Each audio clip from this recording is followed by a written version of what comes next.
என்னடா ஸ்டார்டிங்கில் பச்சை பயிரை காட்டுறாளேன்னு பார்க்குறீங்களா? இன்றைக்கி அதை பற்றி தாங்க வீடியோ. ஃபஸ்ட்டு பச்சை பயிரை ஊற வச்சுக்கலாம். ஏன்னா நம்ம பச்சை பயிறு போண்டா செய்ய போகிறோம். வாங்க எப்படி செய்யணும் பார்க்கலாம். நான் நல்லா ஊற வச்சுக்கிட்டு குக்கரில் தான் வேக வைக்கிறேன். லைட்டாக கொஞ்சம் உப்பு போட்டுக்கோங்க. நாங்கள் அப்படி தான் செய்வோம். 5 விசில் வரணும். அதுவும் நான் உங்களுக்கு சொல்லிடுறேன். எத்தனை விசில் வரணும்னு சொல்லிட மாட்டீங்களா? அதுக்கப்புறம் 1/4 கிலோ தான் நான் மாவு எடுத்திருக்கேன். வெள்ளத்தை நசுக்கி தூள் பண்ணி நம்ம இது பண்ண போகிறோம். என்னடா தூள் இப்படி வருதுன்னு நினைக்காதீங்க. இது பண்ணணும், வெயிட் பண்ணுங்கள். வேந்துடுச்சான்ட்டு நம்ம குக்கரை இது பண்ணி பார்த்துருவோமா. ஸ்பூன் 1 எடுத்து வச்சுக்கோங்க. வேந்துடுச்சான்னு பார்த்துட்டு இதுக்கப்புறம் நம்ம என்ன பண்ண போகிறோன்னா தண்ணியை வடிகட்டிட்டு நம்ம மிக்சியில் போட்டு அரைச்சிக்கணும். அரைக்கிறதுக்கும் ஒரு செய்முறை இருக்குது. ரொம்ப தண்ணியாட்டம் அரைக்கக்கூடாது, ரொம்ப கெட்டியாகவும் அரைக்கக்கூடாது. ஒரு லிமிட்டோட சைஸோடு இது பண்ணி நம்ம அரைச்சிக்கணும். ஒன்று பிடிச்சதோ இந்த மாதிரி வரணும். நான் அதுவும் உங்களுக்கு பிடிச்சி காட்டுறேன் பாருங்கள். இந்த மாதிரி பண்ணி எடுத்துக்கோங்க மாவு. அப்புறம் ஏன் வரலன்னு ஏன் மேலே கம்ப்ளைண்ட் பண்ணி எடுக்கக்கூடாது.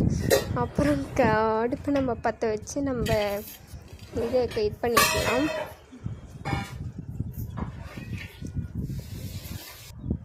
இந்த மாதிரி எடுத்துக்கோங்க சரிங்களா. வெள்ளத்தை இந்த மாதிரி எடுத்து வச்சுக்கணும். நம்ம அது கூட நம்ம அரைச்சி வச்சதை போட்டு மிக்ஸ் பண்ணிடணும்னா கொஞ்சம் இந்த கரண்டி பிடிச்சிச்சுங்க.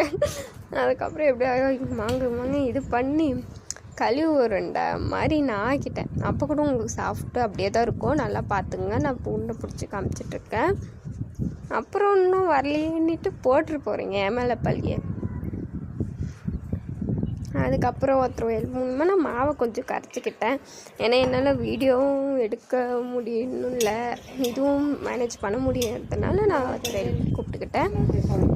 தண்ணி ஆட்டம் கரைச்சிடாதீங்க, கொஞ்சம் இந்த மாதிரி கரைச்சி வச்சுக்கோங்க. ஒரு லிமிட்டாக கரைங்கிட்டு இருந்தாலும் சரிங்களா.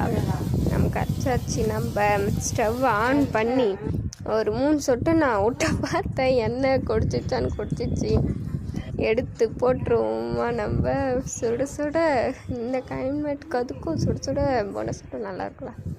பண்ணிடலாம் வாங்க. அப்படியே பார்க்க சொல்லி உங்களுக்கு ஊறினாங்க நாக்கு.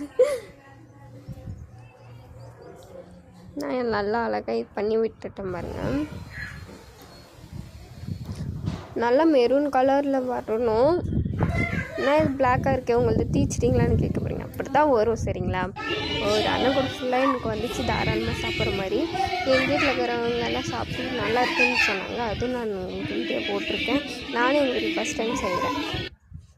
இப்போ உங்கள் வீட்லேயும் மறக்காமல் ட்ரை பண்ணி கமெண்ட் பாக்ஸில் சொல்லிக்கோங்க.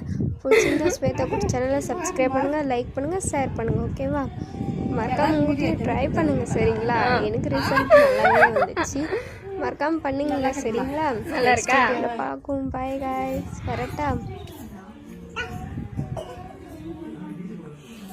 இன்னொரு ரியாக்ஷன் மாறுது உங்கள்கிட்ட. நல்லா இருக்குதுக்கா.